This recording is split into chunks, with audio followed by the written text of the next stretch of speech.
two spherical bodies of mass m and 5m and ready মানে ready আছে ঠিক আছে হ্যাঁ ও বহু বছর রেডিয়াস সিঙ্গুলার আর রেডি হচ্ছে তোমার plural plural form are and two are released in free space with initial separation between their centers equal to 12 r. If they are attract each other due to gravitational force only, then the distance covered by the small body before collision. অর্থাৎ তারা accident করার আগে তারা ছোট বস্তুটা মানে ছোট ভরের বস্তুটা অল্প ভরের বস্তুটা কতটা রাস্তা অতিক্রম এম ভর এবং 5m ভরের দুটো বস্তু তাদের রেডিয়াস তো বলেই দিয়েছে ঠিক আছে তাদের মধ্যে 12 আর ডিসটেন্স দেওয়া আছে এবার দুটো বস্তুকে আকর্ষণ করবে নাকি তাহলে আকর্ষণ করলে কি হবে দুজন দুজনের কাছে চলে আসবে আর দুজন দুজনের কাছে চলে আসার জন্য যে এম ভরের বস্তুটা রয়েছে ও কতটা রাস্তা ট্রাভেল করবে ওটা পৃথিবীতে সম্ভব না পৃথিবীতে সম্ভব ওটা স্পেসে সম্ভব যেখানে ফ্রি স্পেসে আমরা কি পাবো দুটো বস্তুর মধ্যে আকর্ষণ বল পাবো বুঝে গেল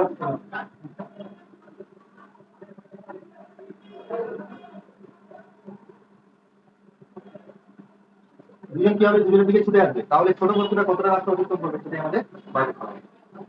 আচ্ছা তোমার কি মনে হয় বড় বস্তুটা ছুটবে না এক জায়গায় দাঁড়িয়ে থাকবে তাহলে কি হবে বলো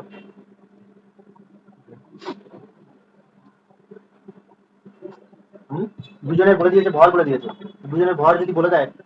তাহলে দুজনের মধ্যে আকর্ষণ বলটা কত হবে জি 5m into m by r square taken কত 12 বার তাহলে সেন্টারের মধ্যে দূরত্ব কত হবে দুটো সেন্টারের মধ্যে দূরত্ব কত হবে একটা হচ্ছে 8 আর একটা 2 আর একটা হচ্ছে 12 বার তাহলে 14 একে কত হবে টোটাল হচ্ছে 15 আর 12 আচ্ছা ও আচ্ছা বিটুইন দেওয়ার সেন্টার মানে দুটো সেন্টারের মধ্যবর্তী দূরত্ব হচ্ছে 2 আর বস্তু দুটোর মধ্যবর্তী দূরত্ব দুটো সেন্টারের মধ্যবর্তী দূরত্ব হচ্ছে 12 আর ওকে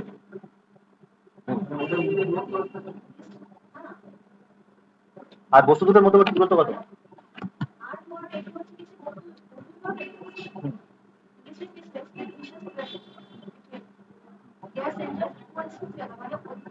সেন্টারের দূরত্ব হচ্ছে দূরত্বটা 12 বার আছে if they attract each other due to gravitational force হ্যাঁ হ্যাঁ ডিসটেন্স বিয়োগ করলে কত হবে বলো 7 7 সরি 3 আর 9 আর 9 আর উত্তর হবে এখানে যেটা মেইন জিনিসটা জানতে হবে দুজনের সেন্টার অফ মাসটা কি হবে একই থাকতে হবে সেন্টার অফ মাস একই থাকতে হবে না সমস্ত সেন্টার অফ মাস যতবার কাছে আসুন না কেন ওদের সেন্টার অফ মাসটা কি হবে একই থাকবে সেম থাকবে তো সেন্টার অফ মাস যখন একই থাকবে তাহলে সেন্টার অফ মাস নির্ণয় সূত্র ভর ইন্টু দূরত্ব ভর ইন্টু দূরত্ব চলো এটা করে দেখো হ্যাঁ পারবে? আমরা ধরে নেবো যে ছোট বস্তুটা x1 দূরত্বে যাবে আর বড় বস্তুটা x2 দূরত্বে যাবে মানে একটা সেন্টার অফ মাস ধরে নেবো আমি ছবিটা আঁকছি দেখো দেখে বুঝতে পারবে দেখো দুটো বস্তুর মধ্যে কি হবে যদি মহাকাশে দুটো বস্তুকে ছেড়ে দেওয়া হয় একটা এম ভরে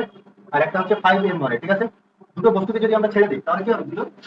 অ্যাট্রাক্ট হবে একজন অন্যজনের দিকে ছুটে যাবে আমি ধরে নিচ্ছি যে সেন্টার অফ মাস কোন দিকে হবে বলো 5 এর দিকে সেন্টার অফ মাস হবে ঠিক আছে 5 এর দিকে তো এ এখন ধরে নিচ্ছি যে x1 দূরত্ব ছুটবে আর এ কত ছুটবে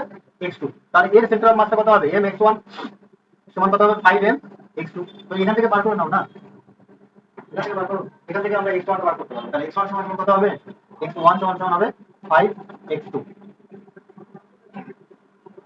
x1 সমান 5x2 এবার দেখো x1 প্লাস x2 টা কত হ্যাঁ হ্যাঁ x1 প্লাস x2 সমান 9 আর তাই না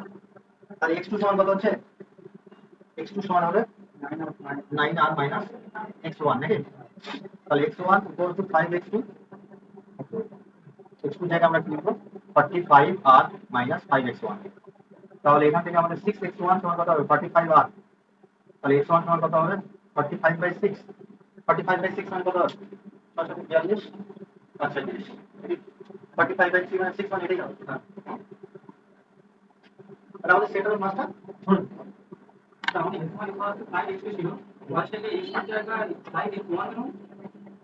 কোনটা ওই তো গুণ করে দিয়েছি x1 x2 মানটা তো এখানে বসিয়েছি x2 এটা তো আর x2 মানটা তো এই তো 9 আর মাইনাস x1 এখানে বসিয়েছি দেখো এখানে আমরা কি করবো দুটো সার্কেল নেবো তো একটা সার্কেলের ব্যাস হচ্ছে বলে দিচ্ছি একটা সার্কেলের ব্যাস বলে দিচ্ছি কত আর আর আরেকটা সার্কেলের ব্যাস বলে দিচ্ছে কত 2r তো দুটোই আমাদের বলে দিয়েছে যেহেতু 2r তাহলে আমাদের এখান থেকে এখানে দূরত্বটা আমরা বার করতে পারবো কারণ সেন্টারের দূরত্ব বলে দিয়েছে সেন্টারের দূরত্ব কত বলে দিয়েছে সেন্টারের দূরত্ব বলে দিয়েছে কত তাহলে 12r মাইনাস 3r তাহলে এটা হয়ে যাবে কত 9r। এখন আমরা ধরে নিচ্ছি যে সেন্টার অফ মাসটা হচ্ছে বি। এখন তাহলে ভর কেন্দ্রের কি হবে, ভর কেন্দ্রের অবস্থান পরিবর্তন হবে না, ভর কেন্দ্রের অবস্থান পরিবর্তন হবে হবে না। এখন ধরে নিচ্ছি এটা ও, তাহলে ওবি আর এটা ধরো সিবি। ওবিটা আমরা ধরে নিচ্ছি কি, ধরি ওবি সমান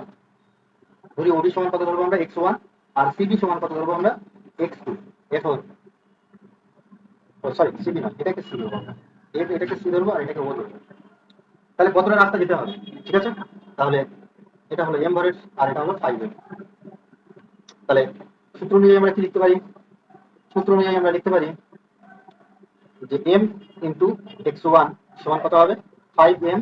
ইন্টু কি হবে 5m ইন্টু কি হবে x2। তাহলে এখান থেকে আমরা কি পেয়ে যাবো, x1 সমান সমান কত পাবো 5x2। বোঝা গেল? তাহলে x1 সমান আমরা পেয়ে যাবো কত 5x2। এবার আমাদের চলে আসবে কি x1 প্লাস x2 টা কত হচ্ছে 9r। তাহলে x1 প্লাস x2 সমান কত হবে 9r। তাহলে 9r যদি হয় তাহলে এখান থেকে আমরা কি পাবো, x2 টা পেয়ে যাবো, x2 সমান কত হবে 9r মাইনাস x1। তাহলে x1 মাইনাস 5 সমান 5 ইন্টু 9r মাইনাস x1। তাহলে এখান থেকে আমরা পেয়ে যাবো x1 সমান কত হবে 45r মাইনাস 5x1। তাহলে এখান থেকে আমরা 6x1 সমান কত পাবো 45r, আর x1 সমান কত পেয়ে যাবো 45/6r। তাহলে এখান থেকে আমরা উত্তরটা কত পাবো 7.5r। অর্থাৎ অর্থাৎ কি দাঁড়ালো, অর্থাৎ ছোট বস্তুটি কতটা দূরত্ব অতিক্রম করবে সংঘর্ষের আগে, কতটা দূরত্ব অতিক্রম করবে 7.5r, 7.5r দূরত্ব অতিক্রম করবে, দূরত্ব অতিক্রম করবে। বুঝা গেল?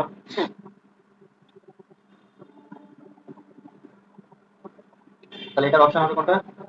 এটার অপশন হবে বি। ঠিক আছে?